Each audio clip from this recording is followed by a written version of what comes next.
आज हम कक्षा 11 के विज्ञान में फिजिक्स है भौतिक विज्ञान, इसका पहले अध्याय के क्वेश्चनों को करेंगे। आज से हम शुरू कर रहे हैं। आप हमारे चैनल पे कंटिन्यू आते रहेंगे तो आपको प्रतिदिन कुछ ना कुछ नया मिलेगा। हम नए वीडियो अपलोड करते रहते हैं। जो क्वेश्चन मुख्य रहते हैं इम्पोर्टेंट उनको करते हैं। शुरू करते हैं। अध्याय 1 है फिजिक्स का, भौतिक जगत पहला पार्ट है। पहला प्रश्न है विज्ञान की परिभाषा लिखिए।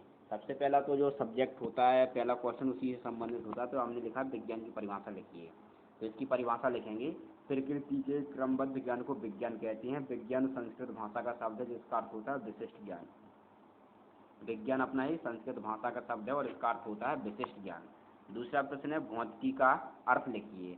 भौतिकी क्या होता है? भौतिकी का अर्थ लिखना है। भौतिकी का अर्थ लिखा है भौतिकी अंग्रेजी शब्द के फिजिक्स से मिलकर बना हुआ है। भौतिकी है अंग्रेजी के फिजिक्स से मिलकर बना हुआ है।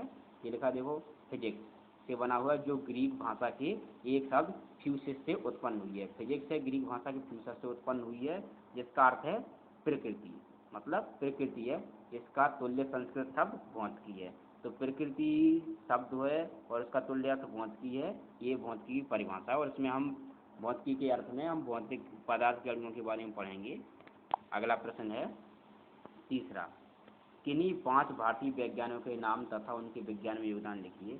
हमें 5 भारतीय वैज्ञानिकों के नाम लिखने हैं और उन्होंने विज्ञान के क्षेत्र में क्या योगदान दिए हैं वो लिखने हैं। तो सबसे पहला हम वैज्ञानिक का नाम लिखेंगे डॉक्टर APJ अब्दुल कलाम। इन्होंने क्या क्या किया, योगदान दिया? मिसाइल के क्षेत्र में, अंतरिक्ष एवं ग्रह के प्रक्षेपण के क्षेत्र में उन्होंने बहुत कार्य किया। दूसरे वैज्ञानिक है डॉक्टर विक्रम साराभाई। इनका योगदान था अंतरिक्ष अनुसंधान में। तीसरा चंद्रशेखर वेंकट रमन यानी कि CV वेंकट रमन। इन्होंने बहुत कुछ कार्य किया था। इनका कुछ कार्य अणुओं द्वारा प्रकाश के प्रभाव, प्रकीर्णन प्रभाव का इन्होंने वर्णन किया था और इसी कारण इनको नोबेल पुरस्कार भी मिला था। अगला प्रश्न है इसी में चौथा पॉइंट है S चंद्रशेखर। चंद्रशेखर ने क्या किया था? तारों के जीवन चक्र और चंद्रशेखर सीमा का पता लगाया था। 5वें वैज्ञानिक का नाम लिखा हमने होमी जहांगीर भाभा।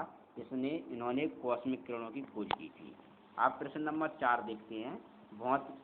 वैज्ञानिक विधि किसे कहते हैं? यह कितने प्रकार की होती है? वैज्ञानिक विधि मतलब किसी भी कार्य करने की वैज्ञानिक विधि होती है और ये कितने प्रकार की होती है बताना है। पहले हमने लिखा वैज्ञानिक विधि। वैज्ञानिकों द्वारा अनुसंधान कार्यों के लिए अपनाई जाने वाली विधि जो तर्कसंगत होती है, इसको हम वैज्ञानिक विधि कहते हैं। वैज्ञानिक विधि के 5 प्रकार लिखे गए हैं। पहला क्रमबद्ध। क्रमबद्ध में लिखेंगे किसी समस्या के समाधान हेतु। क्रमबद्ध है किसी समस्या के समाधान हेतु सर्वप्रथम वैज्ञानिक सुनियोजित प्रयोग करते हैं तथा क्रमबद्ध परीक्षण लेकर उस समस्या से संबंधित आंकड़े एकत्रित करते हैं। फिर क्रमबद्ध मतलब प्रत्येक कार्य क्रमबद्धता से किया जाता है। दूसरा है परिकल्पना की विधि। परिकल्पना मतलब किसी चीज को मानना। तो इसमें हमने लिखा है परिकल्पना से प्राप्त आंकड़ों की व्याख्या करने के लिए कार्यकारी नियम बनाया जाता है, जिसे परिकल्पना कहते हैं। तीसरा है परिकल्पना की सत्यता का परीक्षण। जो परिकल्पना करते हैं उसकी सत्यता का परीक्षण किया जाता है, परीक्षण में आता है। उपर्युक्त परिकल्पना के आधार पर कुछ निष्कर्ष निकाले जाते हैं, जिससे कुछ भविष्यवाणियाँ की जाती हैं। फिर चौथा है सिद्धांतों की स्थापना। यह निष्कर्ष तथा भविष्यवाणियों के प्रयोग द्वारा सत्यापन हो जाता है, तो उस परिकल्पना इस सिद्धांत का रूप दे दिया जाता है। प्रयोग द्वारा सत्यापित परिकल्पना को सिद्धांत कहते हैं। इसकी छोटी सी परिभाषा ये भी लिख लेंगे, प्रयोगों द्वारा सत्यापित परिकल्पना को सिद्धांत कहते हैं। अगला प्रश्न है नियम की स्थापना। 5वां है सिद्धांतों को केवल कुछ सीमित घटनाओं को प्रेक्षण द्रव्य कुछ तथ्यों के लिए सत्य होता है। अब यदि यह पाया जाता है कि प्रतिपादित सिद्धांत सभी तथ्यों के लिए सही नहीं है तो उसको बदल दिया जाता है। मतलब बाद में जो कुछ भी फैक्ट निकलता है वो नियम की स्थापना हो जाती है। और अगला प्रश्न 5वां, भौतिक का जीव विज्ञान से क्या संबंध है? यानी कि भौतिकी का जीव विज्ञान यानी जंतु विज्ञान से क्या संबंध है?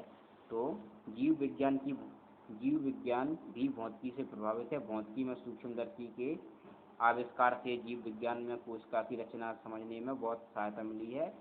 एक्स किरणों के आविष्कार से जहां मनुष्य के शरीर की किसी भी स्थान की टूटी हुई हड्डियों का पता लगाया जा सकता है, वहीं दूसरी ओर इनके उपयोग कैंसर जैसी भयानक रोगों के उपचार में भी किया जाता है। एक्स किरणों का उपयोग।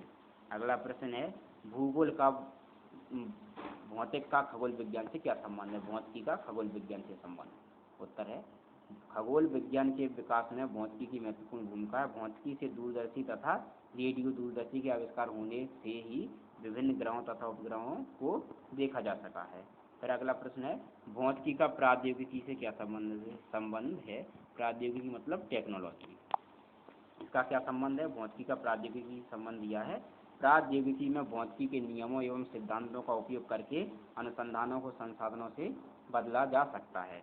इस प्रकार प्रौद्योगिकी वास्तव में अनुपयुक्त भौतिकी है, अनुप्रयुक्त भौतिकी है। अनुप्रयुक्त मतलब इसका बहुत प्रयोग किया जाता है। उदाहरण के लिए इलेक्ट्रॉन का आविष्कार होने पर तथा निर्वात एवं किसी पदार्थ में विद्युत चुंबकीय तरंगों के संचरण के सिद्धांत से विभिन्न इलेक्ट्रॉनिक युक्तियों, रेडियो संचार, इलेक्ट्रॉनिक स्वचालित यंत्रों, रेडियो के आविष्कार के बाद अनेक रेडियो आइसोटोप आदि का भी आविष्कार हुआ है। इसके बाद भौतिकी का गणित से क्या संबंध है? भौतिकी है ये मूल विज्ञान ही है, इसका गणित से भी संबंध है। भौतिकी का गणित से संबंध दिया है। भौतिकी में गणित का बहुत महत्व है। गणित के बिना भौतिकी के मूल्य, नियमों तथा सिद्धांतों को समझना संभव नहीं है। गणित तथा भौतिकी की एक ही परिभाषा है, मतलब जो गणित की परिभाषा वही भौतिकी की परिभाषा है। आप अपने चैनल को लाइक, शेयर और सब्सक्राइब जरूर करना।